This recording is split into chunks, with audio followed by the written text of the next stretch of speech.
but you know it's a movie. It's just happening. Supposing everything you told me right now was a script for a movie, and it's up there on the stage, on the screen, and it's playing out. And we're watching together.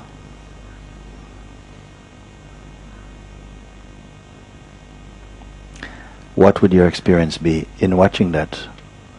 Just watching. Can you watch without identifying? Well, we go to movies. Sometimes you go to a movie, you pay money, you get your popcorn, you sit in the seat, and you're watching, and then something, there's a tense moment, and but you know it's a movie, and then it passes. It's good. And then now a love scene comes, and tears. You still know it's a movie. And then there's a fight, and oh my God, oh no, I hope he really hits him. Good. And still, no, it's a movie. So do you mean that because when I'm in darkness, I'm confused, and I'm thinking, what should I do with my life? I don't know what to do with my life. There is a seeing of this. The point I'm making is that there's a still seeing even in this moment. It is there.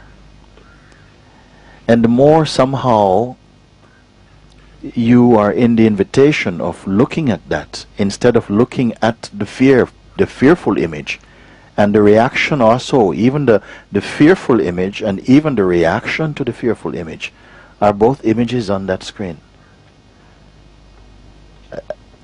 Sometimes the reaction feels so intimate, we don't even bother to check out that it is itself. The reaction also is a phenomenon also. You see? It's like we've done this all the time, so it's easiest thing to identify with it and then feel all stirred up and this is happening to me and But a deeper seeing admits to it. Even this itself is also, it's not ultimate, it's just another version, another possibility display. Something earlier than that is present. You have to find it out now. And then somehow everything becomes a bit superficial. At the moment, a lot of drama. Drama. Oh, this is happening. Really? What is happening? Oh, this. Oh, I feel like. Oh my God, this. And we are making it up quite often in a sort of way. Your chance is to discover that even this actually passes. All these things, they pass. In the moment, why am I so hypnotized into this identity that, something is happening? But even then, in such moments, gradually a deeper seeing will become more evident, self-evident. That's okay. This will also happen. On the surface, this thing is happening. But underneath this, there is also a presence, a deeper seeing, a deeper awareness. No? And gradually the attention learns to rest in that deeper awareness. And so the surface movement can still happen. It can still happen, but it will not create the type of noise it's doing when one identifies with it so deeply.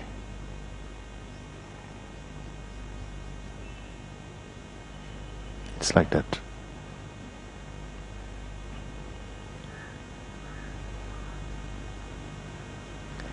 It's just happening.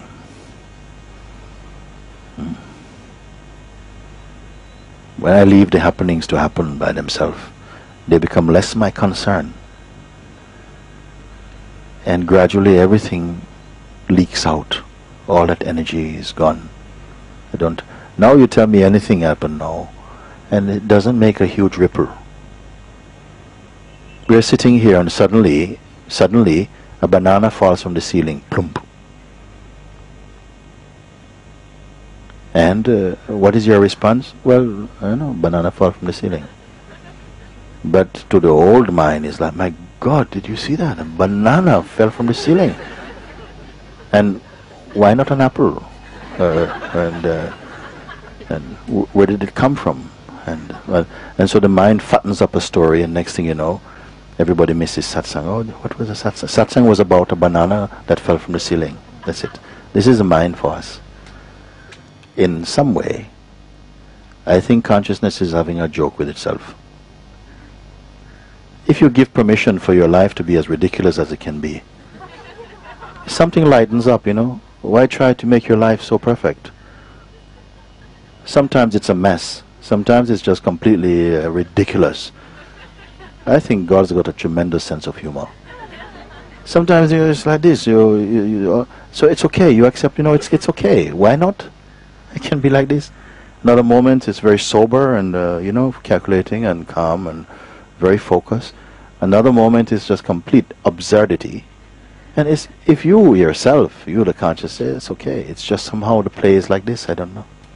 Not concerned. It's not enough to catch my attention so deeply. Then a lovely calmness enters your being. Constantly try and tidy up existence. Just let it just be. And in that letting it be, it's not that it becomes a mess, in fact. There's a harmony in this. It's like an invitation to let go into the cosmic harmony, rather than our speculative projections. We are projecting, oh, I want it to be like this. And then when life doesn't satisfy my projections, then, oh, life is so hard. So there's something in us that is able to simply let go of the projection. Don't say, okay, something is terrible, what I'm going to do, make all this noise. Just be quiet. And in this inner quietness, a clarity comes. But one does not even have to wait for it. It's not that you have to be on to the next movement. The mind is always, what's next? What's next? What's the next thing to do? And you can be aware of this impulse to go next, but see that even the feeling of next is also just another movement, another habit. What is watching even this, you see? Be there even. Gradually everything comes. It might feel initially like a suppression, like, oh, I'm trying so hard to control. But through this narrow gate, total freedom is found. Not going always with the impulses of the mind. Watching them, abiding in that which is not caught in that traffic. And gradually something quietens down, you see. Yes.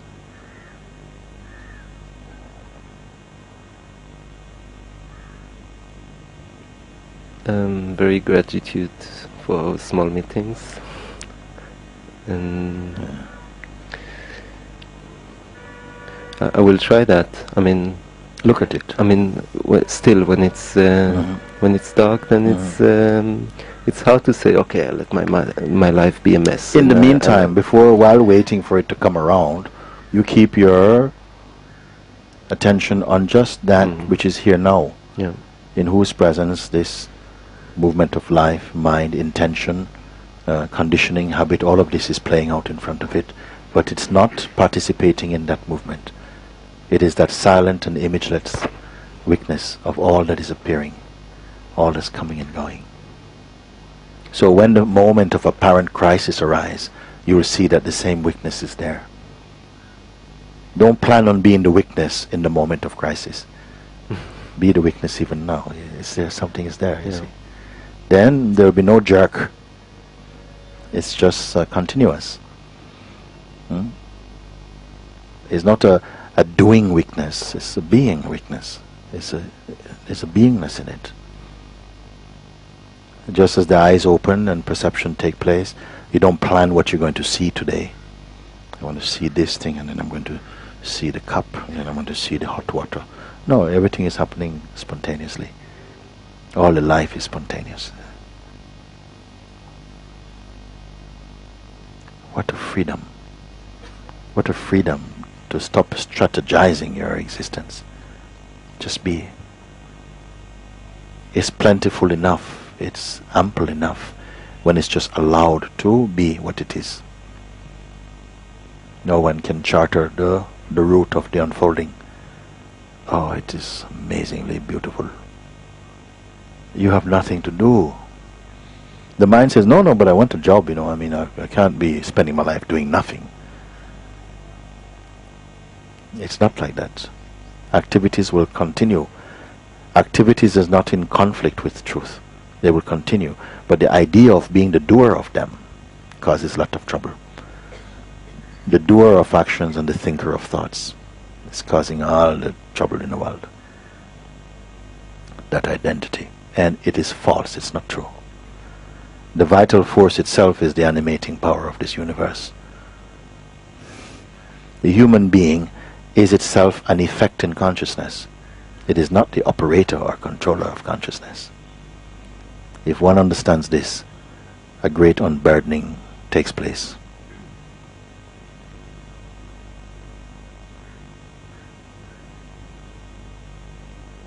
You can say that this expression is a mixture of the mortal and the immortal. This is a mortal body, but an immortal being moves in it.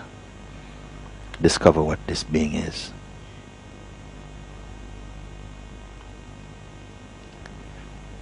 A middleman makes his way into the picture. Find out who this middleman is. Because he's operating in your name. He arises also as I. Ramana Maharshi say, the I must remove the I, yet remain the I. Which I must go and which will stay?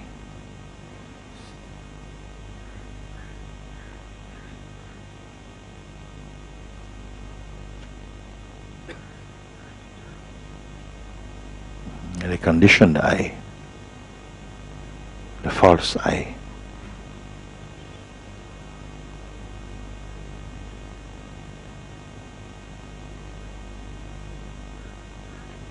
It will be seen, I am not this. And the seeing of that will take place in that I amness itself.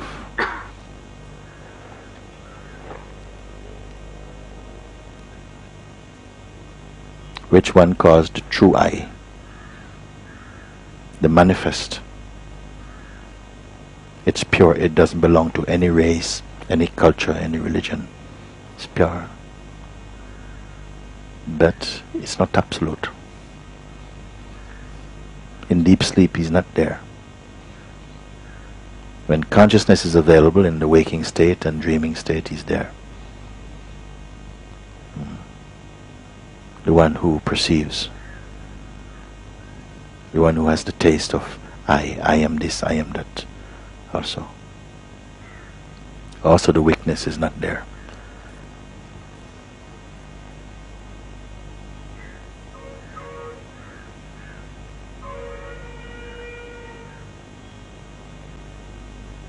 There's not so much work to do, actually.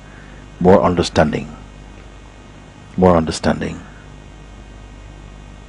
In the light of real understanding, some realignment take place spontaneously. Some response come out of human hands. It's out of human agency.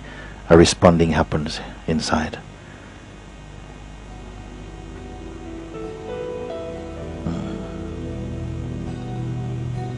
And everything comes back into perfect alignment, you may say.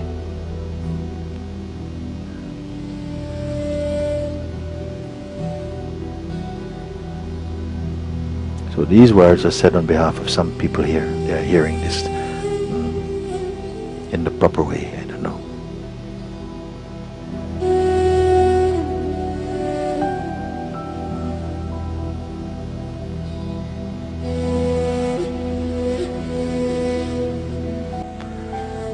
The doer of actions and the thinker of thoughts is causing all the trouble in the world.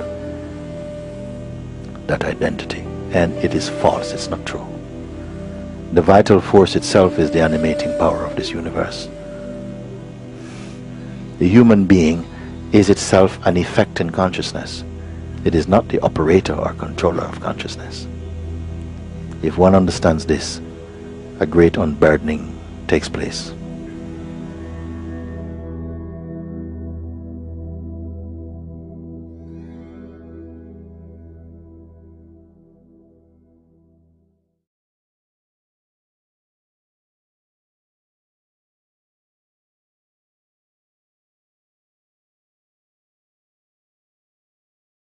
You know it's a movie.